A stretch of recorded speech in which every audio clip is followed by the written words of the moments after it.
네, 그러면 이제 전 시간에 이어서 이번에는 저희가 1차 과목 중에서 2과목에 해당되는 농업재해보험 법령 이제 4회부터 오늘 6회까지 다 한번 보도록 하겠습니다. 항상 문제 보실 때 법조항에 대한 부분들이니까 그런 것들은 정답 정도 체크하시고 그게 어떻게 서로 유기적으로 연결됐는지만 확인하시면 될 것 같으세요. 먼저 첫 번째 1번 문제는 보니까 농업재해보험 법령상 용어에 관한 설명이다. 가로에 들어갈 내용은 그러면 먼저 이거 설명드리기 전에 이게 농업재해보험 법령이 지금 구성이 재해보험법, 그 다음에 시행령, 그 다음에 손해평가 요령으로 구분되어 있잖아요. 그래서 그 앞에 법이 한 60%, 손해평가 요령이 한 40% 정도 나오니까 저희가 이 과목과 관련돼서도 자세히 보시되 저희가 어차피 중요한 건 6월 5일날 시험을 합격하는 게 목적이니까 우선은 1차적으로 그 손해평가 요령에서 지금 현재 개정된 2과목이랑 2차 과목이랑 헷갈리지 않게 조금만 더 주의해 주시면 될 것 같으세요. 그런 내용들은 이제 해당 문제에서 또 설명드리도록 하겠습니다. 먼저 이제 시범 사업이라고 하는 부분들은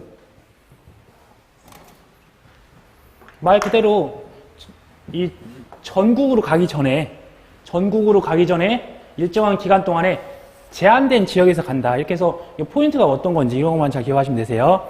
나중에 저희가 전국적으로 보험을 가입을 시키기 이전에 그 전에 제한된 지역에서 가져서 하는 게 시범 사업이라고 한다.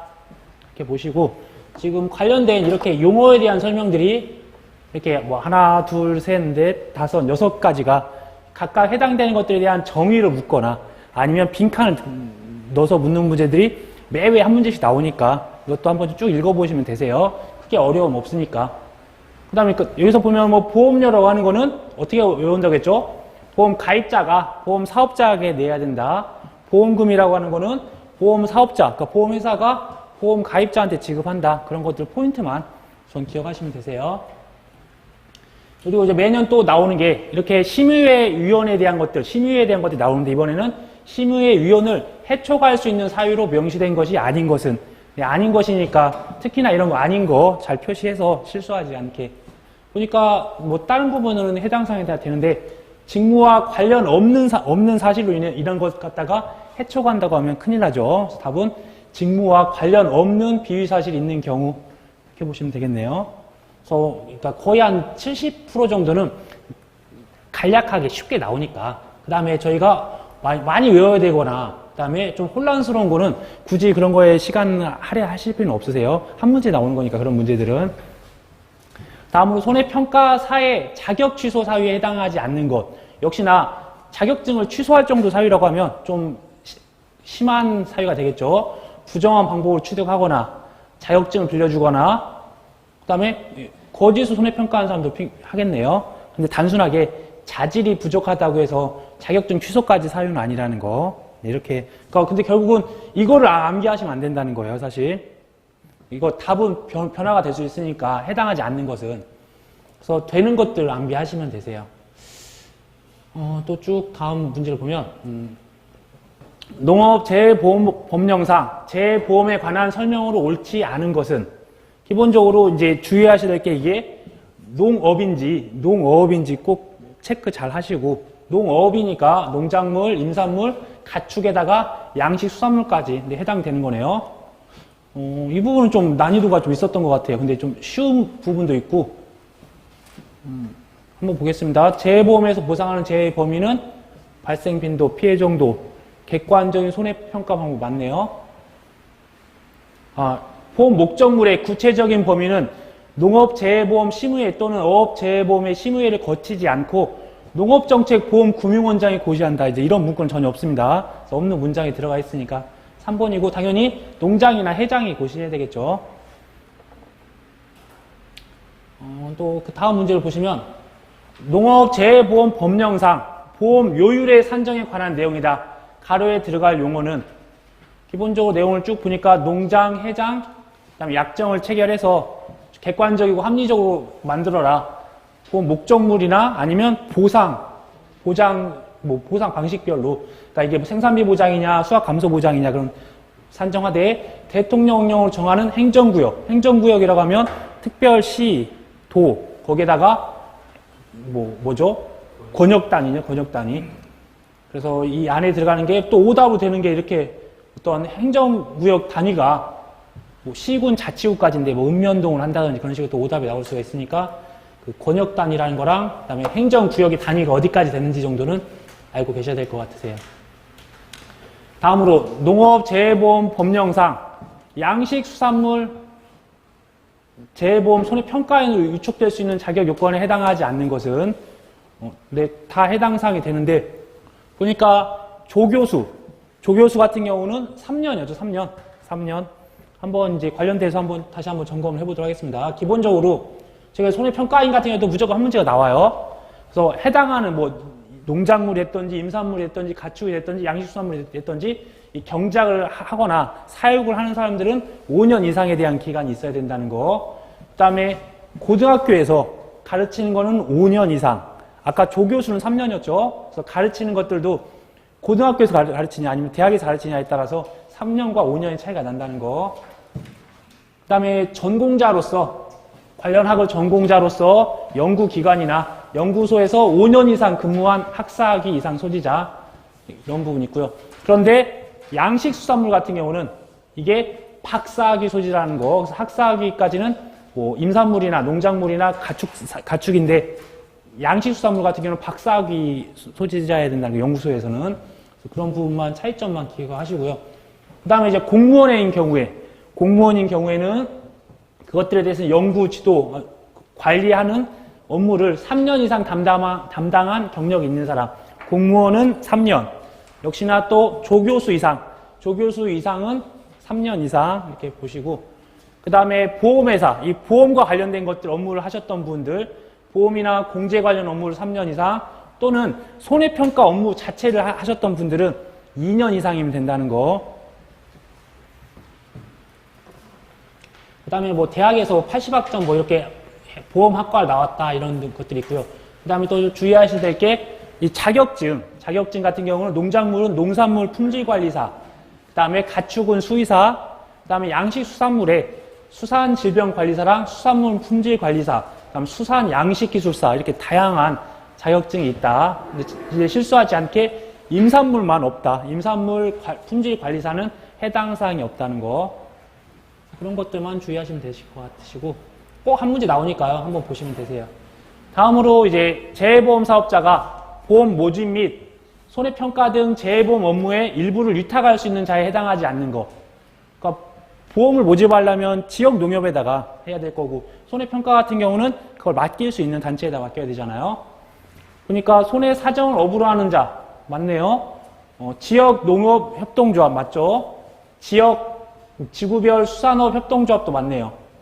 그 다음에 아닌 걸 봤더니 농림축산식품부 장관의 허가를 받아 설립된 영리법인 안 됩니다. 비영리법인은 되는 거고 이 비영리법인이 저희가 소속되는 협회 그런 단체가 비영리법인이에요.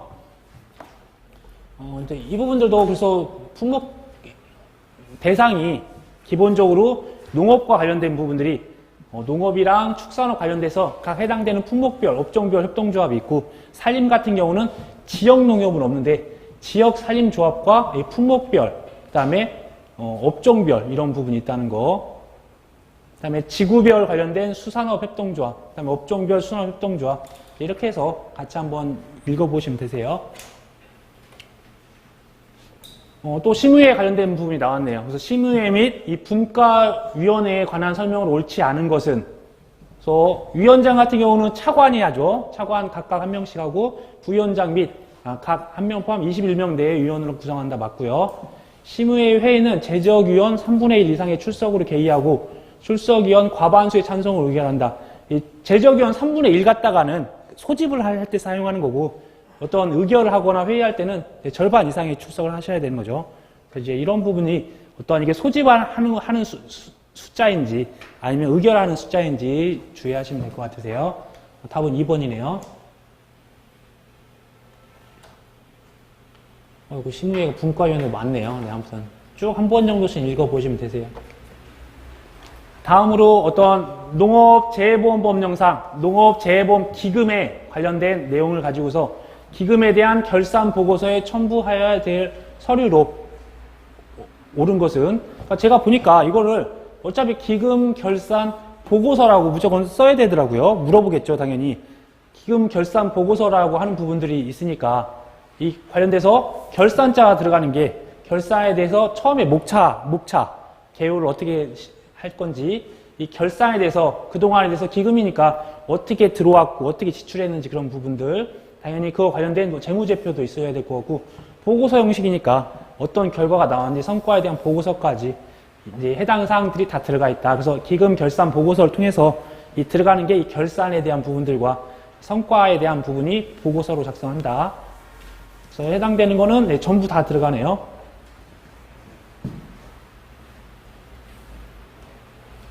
다음으로 농업재해보험 기금, 역시나 또 기금이네요. 기금에 관한 설명으로 옳지 않은 것으로 했네요.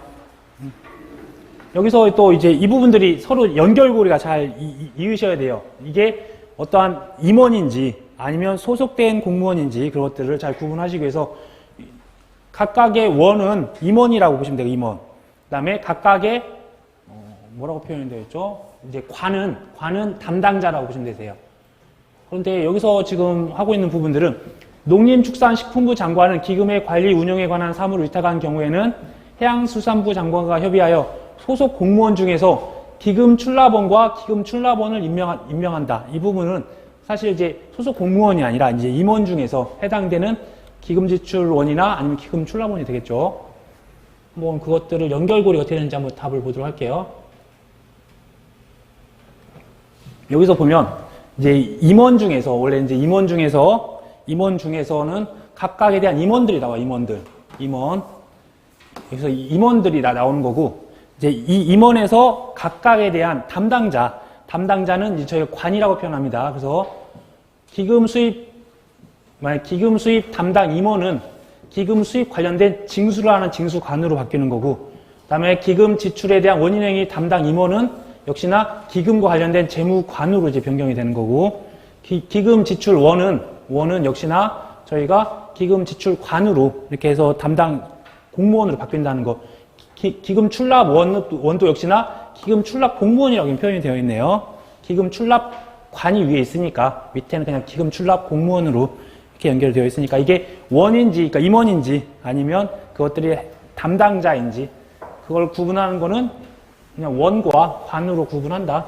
그냥 단순하게 그렇게만 기억하시면 될 것 같으세요. 그 다음에 기금 결산하는 것도 계속 또 매년 나오니까 한번 보니까 최초에 기금 수탁자가 해당되는 것들을 2월 15일까지 1차적으로 그런 것들을 제출하면 이거를 받은 사람이 농장이나 회장이 이걸 받아서 이거를 검토를 해가지고 심의회를 거쳐서 2월 15일이니까 이거를 2주간이 지난 2월 말일까지 그래서 1차적으로 기금 수탁관리자에서 농장 회장으로 넘어갔다가 이 농장 회장에서 말에 기획재정부 장관에게 이제 같은 장관이잖아요. 근데 이제 돈과 관련된 것들이니까 기획재정부 장관에게 제출을 해야 된다. 그런 부분들이 있습니다. 이렇게 해서 관련된 부분이 계속 많이 나오니까 한번 전반적으로 훑어봤어요.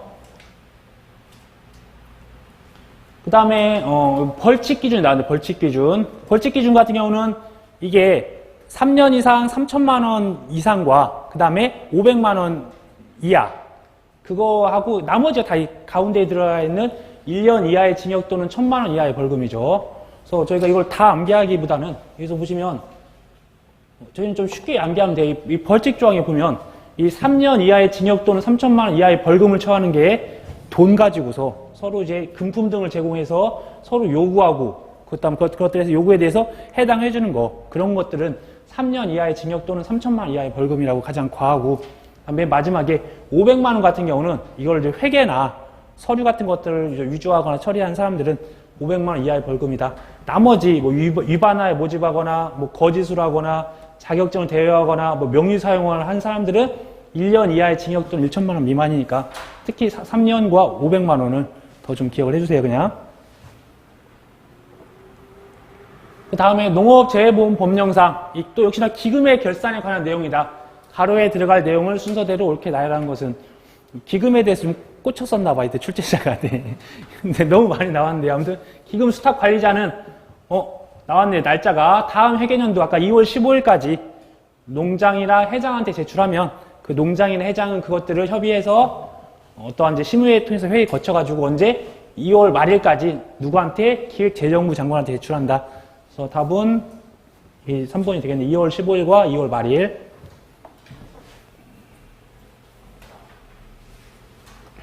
다음으로 이제 보험 가입 촉진 계획의 수립과 제출 등에 관한 내용이다. 가로에 들어갈 내용을 순서대로 옳게 나열한 것은 당연히 이제 이 부분들이 그러니까 모든 거는 저희가 법령상 농장이나 해장한테 제출해야 될 거고 이것들에 대한 것들은 보험 가입 촉진은 한 달 빠른 1월 말까지라고 봐주시면 되세요. 기금 관련된 것들은 2월 말. 그 다음에 그냥 가입 촉진 계획은 연초에 1월 말일까지 그런 것들을 계획서를 제출한다 보시면 되시고 이번에는 아까 벌칙이 아니라 그냥 과태료 그냥 돈으로서 이제 하는 거 아까 전에는 어떤 형까지 있었잖아요. 1년 이상 아니면 3년 이상에 대한 형기까지 있었는데 이번에는 그냥 단순하게 돈으로서 내는 과태료에 대한 기준을 보면 결과값을 보고 설명을 드리는 게 낫겠네요. 그래서 기본적으로는 당연히 어떤 큰 회사가 잘못을 하면 1,000만 원, 이 보험을 안내할 때 위반해서 재보험 사업자가 잘못하면 1,000만 원, 사업자가 아닌 자가 보험 안내를 위반해서 하면 보험 모집할 때 그것들을 위반해서 하면 500만 원. 그래서 사업자인지 사업자가 아닌지 그 다음에는 이제 어떠한 이제 회계적인 부분들, 돈과 관련된 것들 그런 것들이 이제 어떤 보험 사업자의 발기인 뭐 해서 이런 직원, 검사인 좀 약간 이런 사람들이 돈과 관련되어 있는 책임 준비금이나 비상위험 준비금을 계상하지 않거나 장부에 기록하지 않으면 이제 500만 원. 여기까지가 가장 큰 벌칙이고 그 다음에는 300만 원 또는 이제 200만 원에 대한 벌칙이 되겠네요. 이때도 그러면 나머지는 300만 원이라고 해서 어떤 금지 행위하거나 어떤 관계서를 제출하지 않거나 또 역시나 명령을 위반하거나 그러니까 지금 단어가 금지 행위, 서류 제출, 서류 미제출, 명령 위반 이런 것들이 300만 원이다. 근데 이제 200만 원 같은 경우는 단순하게 검사하는 것들을 거부했거나 검사하는 것을 방해하는 것들은 또는 그것을 피하게 되는 것들은 200만 원이라는 거. 그래서 이 문장과 이 300만 원만 잘 구분하시면 특별히 어려움 없이 보실 수 있으실 것 같으세요. 근데 또 헷갈리게 되고 육회되니까 막 이런 세 개들을 각각 얼마씩인지를 합산해서 내라 해서 점점 난이도가 어려워지고 하니까 그런 부분들을 보실 때 아까 검사 기피하면 왜 20만 원에서 했죠? 네, 다시 곱하기 10만 원을 해주시면 되세요. 200만 원인데 20만 원에 제가 지금 오타가 있는 것 같아요. 네, 그럼 이제 200만 원 이게 맞네요. 그 검사 기피한 게 200만 원이었으니까. 그러니까 거짓 제출하면 아까 300만 원. 금지행위 아까 300만 원. 그 다음에, 보험 안내를 위반을 했는데 이게 보험 사업자가 아닌 경우는 500만 원이었죠. 그래서 이제 그렇게 많은 어떤 벌칙이 있는 건 아니니까 같이 기억을 해주시면 좋을 것 같으세요. 그래서 이렇게 아까 전에 25번부터 39번까지가 각각 법이나 아니면 시행령에 대한 것들이었고 이제 그 다음에 손해평가 요령과 관련된 부분들이 나머지 부분들로 한 10문제 정도 나오는 거잖아요. 보니까 수학 감소 보장 및 과실 손해 보장의 수학 전 조사 내용과 조사 시기를 바르게 연결한 것은 나무 피해 조사는 뭐 계속 하는 거죠. 그 다음에 이양 직파 불능 피해 조사, 이양 직파에 대한 불능 이거 같은 경우는 2양 한계일 다음에 하는 거죠. 2양 한계일 이후 7월 30일 이후에 하는 거고 수정 완료 후라고 하는 건 복분자 얘기네요. 경작 불능 피해 조사는 사고 접수 후 지체 없이 맞네요. 제2양 재직파 조사 같은 경우도 사고 접수 직후에 하는 건데 이렇게 2양 한계일 이후 같은 경우는 아까 2양 직파 불능 피해에 해당되는 것들이네요. 좀 보시고 그 다음에 손해평가 요령에 대해서 아무튼 뭐 특정 5종 가입 시에 단감에 대한 것들이 발하기부터 적과 전에 대한 생육식에 해당하는 재해를 모두 고른 것은 5종이라고 하면 제가 태우, 집지화 총 5가지잖아요. 그러면 우박, 지진, 집중호 총 3가지네요. 기억, 디은, 리을 3번이 되겠네요. 그래서 사실 이제 이런 거는 이제 2차 공부를 하셨던 분들은 아무것도 아니고 금방 푸실 수 있으시니까. 그 다음에 손해평가 요령에 대해서 해당하는 것을 모두 고르시오. 그런데 여기서 농업재해보험이니까 만약에 이게 어업재해보험이라고 하면 다 되는데 농업이니까 양식 수산물이 빠지는 거죠. 양식 수산물을 제외한 나머지가 되겠네요. 네. 그다음에 어떤 손해평가인 관련된 정기 교육의 세부 내용으로 명시되어 있지 않은 것은 당연히 손해평가 관련돼서 있어야 되니까 손해평가 관련된 거, 농업재해보험에 대한 것들, 그다음에 현지조사표 작성을 해야 되죠. 풍수의 보험은 저희가 해당하는 사항이 없습니다. 저희는 농작물 재해보험, 그다음에 농업재해보험에 관련된 부분이 있지 풍수의 보험은 따로 보험회사에서 따로 만들었고 저희가 그것들에 대한 것들은 조사하지 않아요. 그래서 그런 부분은 없다는 거. 그 다음에 농업재해보험법, 그 다음에 손해평가 요령에 따른 이제 교차 손해평가에 관한 내용입니다. 그래서 교차 손해평가라고 하는 거는 여기서 봤었을 때 해당되는 시군구에 있는 분들을 모셔놓고 거기서 이제 다른 그 옆에 있는 인근한 구나 인근한 뭐 시 그런 걸로 해서 서로 이제 교차해서 조금 더 객관성 있게 평가를 할 수 있게 하는 부분들이었고요. 그래서 옳지 않은 것이었으니까 한번 볼게요. 교차 손해평가를 위해 손해평가반을 구성할 경우 손해평가사 2인 이상이 포함되어야 된다. 저희가 지금 여기서 하고 있는 거는 다 손해평가인에 관련된 것들이에요. 이 자격증을 가진 사람은 그 지역에서 아무 상관 없는데 그 지역에 계속 토착을 하고 있으셨던 분들은 아는 지인들에 대한 평가를 해줘야 되기 때문에 그리고 또 이제 자격이 없는 상황에서 해주다 보니까 문제가 되는 분들은 손해평가인 1인 이상이 포함되어야 된다고 표현되어 있어야 돼요. 그래서 손해평가사는 어디에 가나 상관이 없습니다. 그 다음에 손해평가인 분들은 이제 그 지역에만 어느 정도 그 바운더리 안에서만 활동이 가능하시고 쭉 보시고 손해평가인 특별한 거 없네요. 그 다음에 이제 손해평가 단위 이것도 매년 거의 출제된다고 보시면 되세요. 소, 개별, 가축별 맞네요. 바르게 연결한 거 벌통이었죠. 벌통. 농작물, 농지별 맞았고 그 다음에 농업시설물은 보험가입 목적물별이라는 거. 어차피 4개밖에 안 되는데 저희가 이제 이런 걸 농작물 안에다가 뭐 포도를 넣거나 뭐 별을 넣거나 해당하는 품목을 넣을 수도 있다는 거. 그 다음에 소 대신 뭐 돼지를 넣을 수도 있고 농업시설물 같은 경우는 아직까지 나오진 않았어요. 만약에 비가림시설, 뭐 원해시설 이렇게 나오면 그런 것들이 그와 관련돼서 어차피 그 시설물 자체는 보험에 가입 가능한 목적물별로 해야 된다는 거. 이렇게 작성을 해주시면 될 것 같으시고 그 다음에 보험금 산정에서 종합위험표의 보장 범위가 아닌 것은 지금 저희가 총 5가지에 대한 것들을 주잖아요. 2항 직파 불능, 그 다음에 제2항 재직파, 그 다음에 경작 불능, 그 다음에 수학 감소, 그 다음에 수학 불능 총 5가지인데 생산비 보장 해당하는 사항이 없죠. 이렇게 보면 참 쉽죠. 근데 이제 이거 아예 공부 안 하신 분들은 어렵겠죠, 당연히. 네. 자, 그러면 다음에 이제 과시손해보험금 중에서 OD. OD 같은 경우는 저희가 그냥 평조미였죠, 평조미. 평조미 평. 그냥 해당되는 거. 저희가 이거는 어차피 수확량을 가져다 하지 않는다고 했어요. 저희 과시손해보험금 하는 총 4가지는 OD 같은 경우는 그래서 이거는 결실수 갖다 조사하는 거잖아요, 결실수. 그 다음에 다른 품목들도 그렇게 대상 것이 있으니까 각각 평년 결실수 주어져 있고 미보상 감수 결실수, 조사 결실수 다 주어져 있으니까 해당되는 거를 200 빼기 40 빼기 20을 200개로 나눠주면 이제 피해율이 나오면 보험금은 가피자, 보험 가입금액 500만 원 곱하기 해당되는 피해율 나온 것에다가 미보상 아니 자기부담 비율 20% 차감하면 되겠네요. 뭐 이렇게 해서 쭉 나오니까 크게 어려움 없이 보시면 될 것 같으세요. 제가 이제 첫 시간에 이걸 해드렸던 것 같아요. 그래서 어차피 이제 결국은 시간이 지나서 이렇게 시험이 다가오니까 먼저 봤던 것들 이렇게 보실 때 크게 부담 없이 보실 수 있으세요. 복분자 연결고리는 결과 모지랑 수정분량일 거고 결실수, 아까 OD, 피해 과실수, 감귤, 재파종 피해, 마늘에 대한 내용이네요. 그래서 이제 그런 부분들, 그 다음에 추가적으로 양배추 같은 경우는 재정식, 벼 같은 경우는 제2항 재직파 이런 것들이 있다.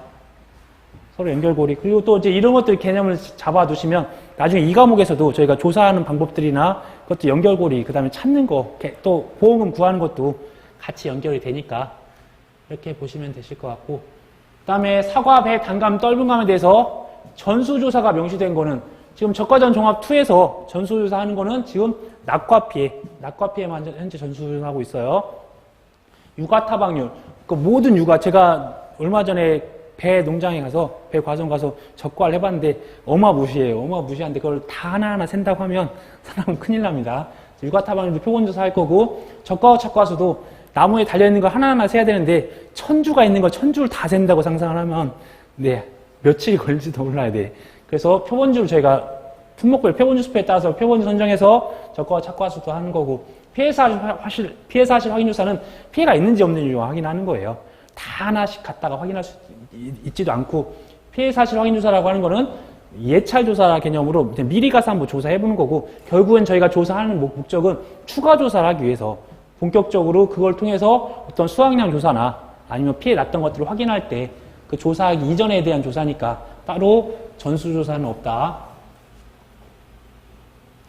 그 다음에 또 역시나 적과전 종합위험 방식에서 이 과실손해 보장에서 이 사과의 경우 다음 조건으로 산정한 보험금은 만약 이번 시험에 접수자가 많아서 변별력 있게 출제를 한다고 하면 아마 이런 계산 문제들이 좀 더 나오지 않을까. 이제 이거는 이제 2차 공부를 하셨던 분들한테는 유리한데 1차 공부만 하셨던 분들은 법조항이랑 그런 것들은 쉽게 이해할 수 있어요. 어차피 보면 되니까. 근데 이런 것들 이해 못 하신 분들은 더 변별력이 있을 수가 있으니까 아마 만약에 변별력 있게 한다고 하면 계산 문제가 더 나올 수도 있습니다. 이거는 과거에 관련된 것들이니까 이제 지금 당시 거를 바꿔보면 저희가 과실손해보장이니까 결국은 누미자죠. 누미자. 누미자 가격이네요. 그런데 여기서 누적 감수량이 5천이 나오는 5천 나왔고 미보상에 대한 정보가 하나도 없잖아요. 그럼 이제 빵이고 자기 부담은 저희가 기준 수확량에다가 자기 부담 비율을 곱하면 되는 거죠. 자기 부담 감수량. 답이 틀릴 수 있습니다. 그럼 이게 답 2천이네. 2천. 그 다음에 킬로그램당 가격은 여기서 가입 수확량이 25,000원인데 보험 가입 금액이 1,000이었으니까 이걸 나눠보면 그게 나오겠죠. 이제 가입 가격이 나와서 킬로그램당 가격. 여기다 킬로그램당 가격도 저희가 구할 수는 있어요. 근데 아마 이제 이걸 구하면 맞지 않을 수 있습니다. 혹시 계산기 있으시면 1,000만 원 나누기 25,000원으로 한번 누가 해줄 수 있으세요? 네, 그럼 제가 하겠습니다. 네. 이런 거라도 제가 해야죠. 아무튼 그렇게 구할 수도 있다는 거. 근데 과거에는 지금 밑에는 지금 그런데 이게 4회 때니까 4회 때 같은 경우는 과거에 저희가 이런 적과전 조합 2도 이렇게 가, 피, 자로 구했어요. 그 다음에 피해율을 구했어 따로. 누적 감수량을 기준 수확량으로 나눠서 이런 식으로 구했었으니까 참고용으로 아마 이렇게 제가 해놨던 것 같은데 지금 실질적으로는 누적 감수량 빼기 미보상 감수량 빼기 자기부담 감수량 곱하기 가입 가격으로 되어 있으니까 지금 이걸 바뀌었습니다. 그래서 이 문제도 제가 바꿔놨어야 되는데 바꿔놓지 않아서 한번 이거 계산을 해봐야 되겠어요. 25,000, 1,000만 원 나누기 25,000원, 25,000. 제가 이거 다시 또 해드릴 수가 없어서 제가 해볼게요.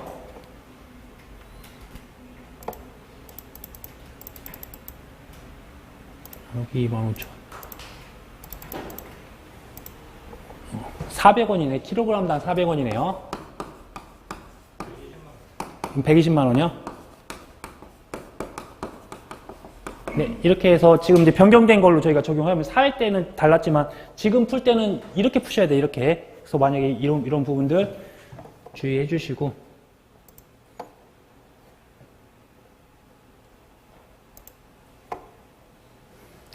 조금 더 줄어들었네요. 과거엔 150만 원이었는데. 그래서 만약에 가입 가격이 주어지지 않는다라고 하면 이 가입 수확량이랑 보험 가입 금액 갖다가 저희가 가입 가격을 찾으시면 돼요. 그러고 나머지 기준 수확량이 주어지고 자기 부담 비율이 있으면 이걸 두 개 곱해서 자기 부담 감수량 구하고 누적 감수량 공식에 맞춰서 대입하시면 되세요.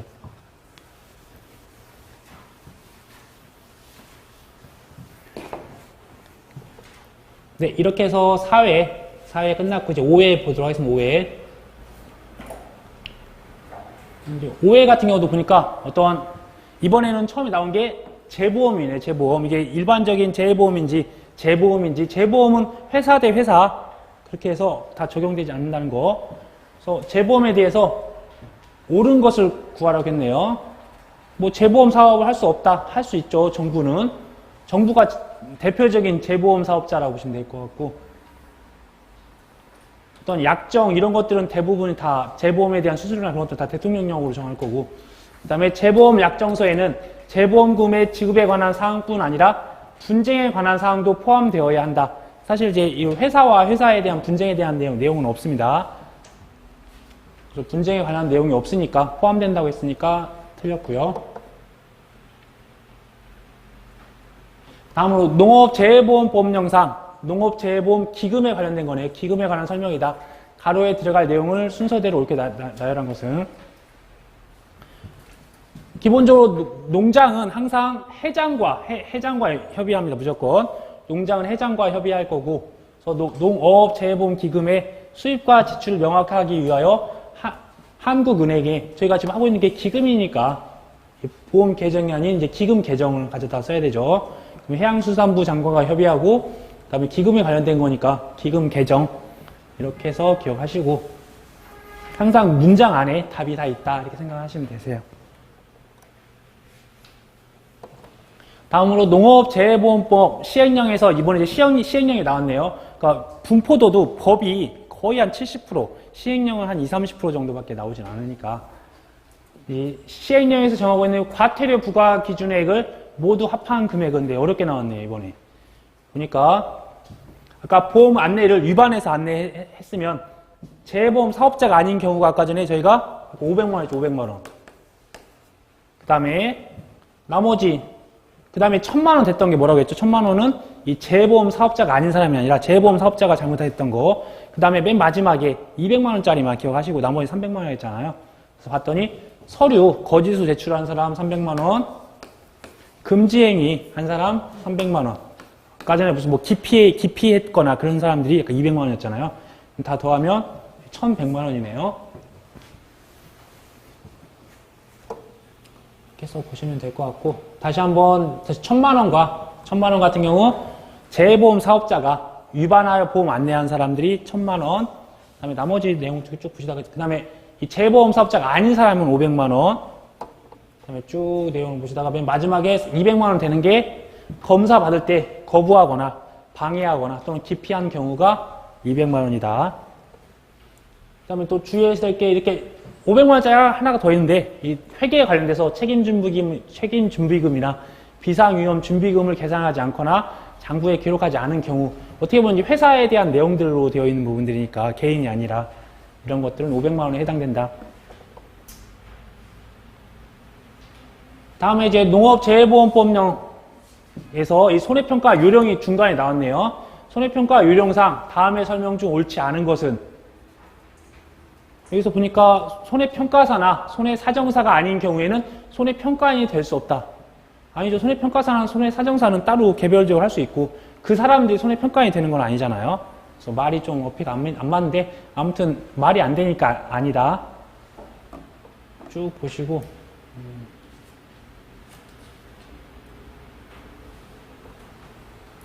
다음으로 이제 역시나 또 시범사업이 나왔네요. 시범사업과 관련해서 사업 계획서 내용에 해당하는 것을 모두 고른 것은, 그러니까 시범 사업이라고 하는 것은 그 각각에 대한 어느 지역에서 해야 될 건지, 그다음에 그 기간은 언제까지 할 건지 그런 것들이 당연히 있어야 될 것 같고, 당연히 저희가 공부하고 있는 모든 것은 해당되는 보험 상품을 가지고서 평가하고 관리하는 거니까 보험 상품에 대한 것도 내용이 있어야 될 것 같고요. 이 시범 사업을 하고 있는데 사업 운영에 대한 내용들이나 아니면 금융감독원장은 해당 사항이 없죠. 금융감독원장이 갑자기 나왔던 건 틀렸으니까 답은 기업과 니은이네요. 네.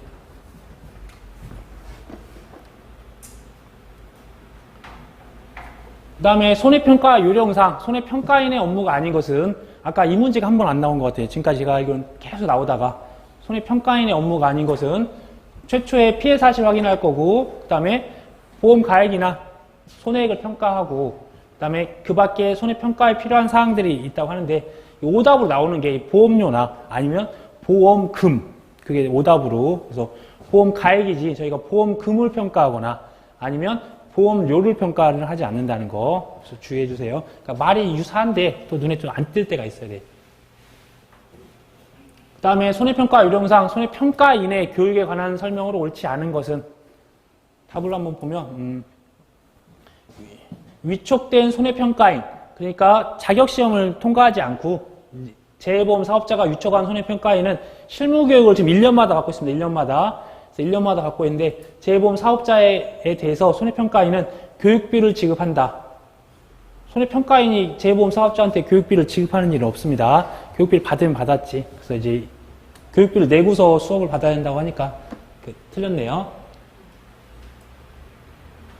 여기서 정기교육, 그러니까 기본적으로 이 재보험 사업자는 손해평가인으로 위촉된 사람에 대하여 보험에 관한 기초지식, 보험 약관, 손해평가 요령 등에 관한 실무 교육을 해야 한다.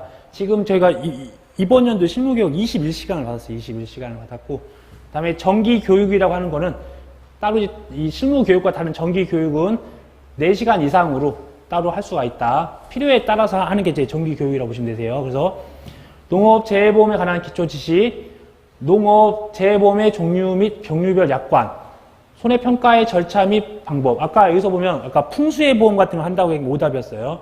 농업 재보험법인데 보험인데 풍수해 보험에 해당 사항이 안 된다는 거. 뭐 이런 식이 있으니까 한번 참고하세요. 역시나 또 손해평가 요령상 손해평가인의 업무의 정지나 위촉의 해지를 할 수 있는 사항에 관한 설명 옳지 않은 것은 손해평가인에 대한 업무 정지는 최대 6개월이고 손해평가사의 경우는 이제 1년이잖아요.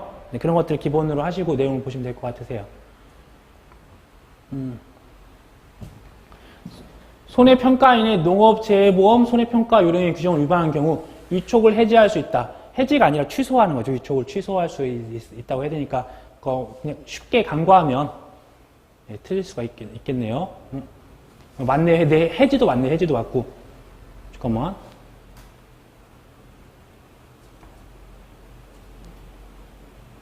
네, 그렇죠. 이거는 기간이 지나서 해지하는 거고, 여기서 보니까 부정한 방법을 최초부터 잘못한 거, 최초부터 잘못했을 경우에 손해평가인으로 위촉된 경우 위촉을 해지할 수 있다가 아니라 이때 위촉을 아예 취소할 수 있다. 그 다음에 이런 다르게 명령을 위반하거나 잘못한 거는 6개월 이내인 뭐 3개월간 이렇게 할 수 있겠죠. 6개월 이내니까. 만약에 이게 뭐 7개월간 한다, 뭐 8개월간 영업정지를 한다는 건 그 최대치를 넘어가니까 그런 건 안 되겠죠. 그래서 이 재보험 사업자는 손해평가인 같은 경우 이 6개월 이내 업무의 정지 또는 위촉을 해지하는 거고, 아예 위쪽에 위촉을 아예 취소해야 되는 거는 각각에 대한 어떤 피한정 후견이거나 또 파산에 대해서 복권되지 않았거나 아니면 위촉이 취소된 후 뭐 2년 이내에 2년이 경과되지 않았거나 아니면 이렇게 부정한 방법으로 손해평가인으로 위촉된 자는 해지가 아니라 취소돼야 된다. 취소. 이렇게 좀 용어상 잘 좀 기억을 해주세요. 구분을. 다음으로 손해평가반 구성에 관한 설명으로 옳은 것은 한번 처음부터 이거 옳지 않은 것도 한번 다 볼게요. 그러면 손해평가인은 법에 따른 손해평가를 하는 경우 손해평가반을 구성하고 손해평가반별로 평가 일정 계획을 수립하여야 된다. 손해평가인이 하는 게 아니라 재해보험 사업자가 저희가 이제 NH 손보에서 이번에 어떤 이제 재해가 뭐 적과와 착과수 갈 때 그 해당된 데서 어떻게 손해평가반을 구성할 거고 그런 것들을 어떻게 할 건지 계획서를 다 제출하라고 하거든요. 그래서 지금 이게 해당되는 게 손해평가인이 아니죠, 이거는. 그래서 재해보험 사업자가 해야 되는 일이고, 2번은 맞다고 하니까 패스하고요. 자기가 가입하였어도 자기가 모집하지 않은 보험 계약이라면, 그러니까 내가 가입을 했으면 내가 배제해야 되는데 참여한다니까 틀렸죠. 내가 가입을 해도 안 되고, 내가 모집을 해도 또 안 돼요, 무조건. 그 다음에 손해평가반에는 손해평가인, 손해평가사, 손해사정사에 해당하는 자를 1인 이상이죠. 1인 이상. 다음으로 농업재해에 해당하지 않는 것은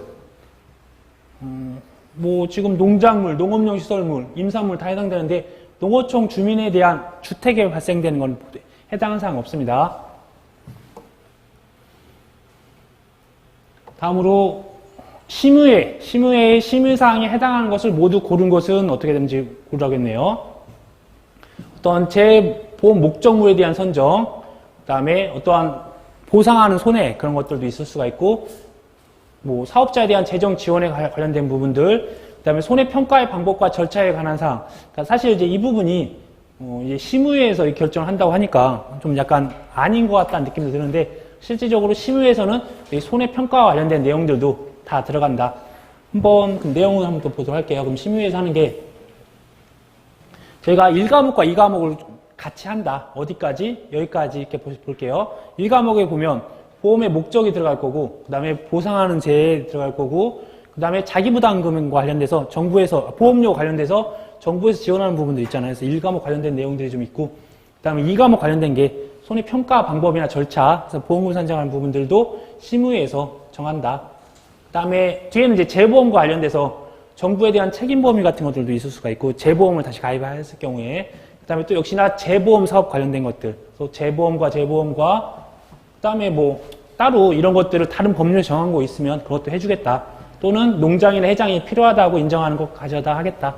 그래서 1번과 3번은 저희가 1과목에 해당되는 거, 4번은 2과목에 관련된 거, 5번, 6번은 재보험과 관련된 내용이다. 이렇게 봐주세요. 심의회에서 하는 게. 다음으로 재보험 사업에, 재보험이네요.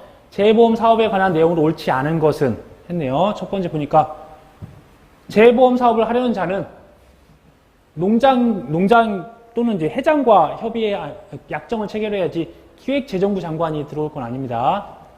그래서 기획재정부 장관이라고 했으니까 틀렸네요. 그 다음에 재보험 사업을 할 수 없는 자는 당연히 수산업과 관련돼서는 수산업협동조합의 중앙에 가능할 거고, 새마을금고에 대한 새마을금고는 안 되죠. 새마을금고는 된다는 게 없습니다. 보험회사, 그다음에 산림 관련돼서 산림조합 중앙회, 또는 이제 어떠한 농작물이나 농업 관련된 부분들은 이제 지역 농협에서 가능한 거였잖아요. 쭉 보시고, 역시나 이제 재보험 사업 및 보험 요율의 산정에 관한 설명으로 옳지 않은 것으로 했네요. 이번에는 그러면 틀린 거니까 다른 것만 보겠습니다. 그러면 보험 요율은 아까 대한민국 전체를 하나의 단위로 산정해야 된다? 아니죠. 아까 행정구역, 대통령령으로 정하는 행정구역, 이게 특별시, 그러니까 아니면 일정한 도, 그 다음에 시군, 자치구까지 된다고 했잖아요. 그런 행정구역 또는 아니면 이 권역 단위로 가야 된다는 거, 뭐 호남권, 뭐 영남권 그런 식으로 따로 이제 거기서 이제 구해주고, 아니면 지구별로 할 수도 있고요. 그래서 그런 것들은 따로 이렇게 한다. 그 다음에 재보험을 모집할 수 있는 자가 아닌 사람은 봤더니 이제 모집할 수 있는 사람이네요.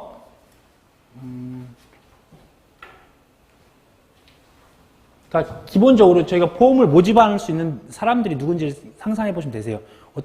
저희가 보면 어떤 지역 농협에 있는 그 단위 농협이거나 아니면 이런 수협에서 같이 들어갈 수도 있고, 아니면 이렇게 산림조합 이런 데서도 가입이 가능하잖아요.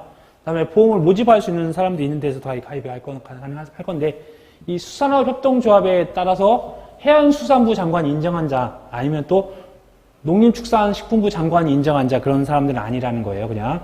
그래서 관련된 내용을 간단히 보고 잠깐 쉬도록 하겠습니다. 그러니까 산림조합중앙회, 그 다음에 관련돼서 그 임직원들이 되는 거고, 수협중앙회 관련돼서 그 조합장 인정하는 사람일 거고, 산림조합, 그 조합장이 인정하는 자, 또는 보험을 모집할 수 있는 자, 이렇게 된다고 보시면 되세요. 그래서 여기까지 해서 잠깐 멈추고, 이 41번과 그 다음에 6회 기출문제는 잠깐 쉬었다가 진행하도록 하겠습니다.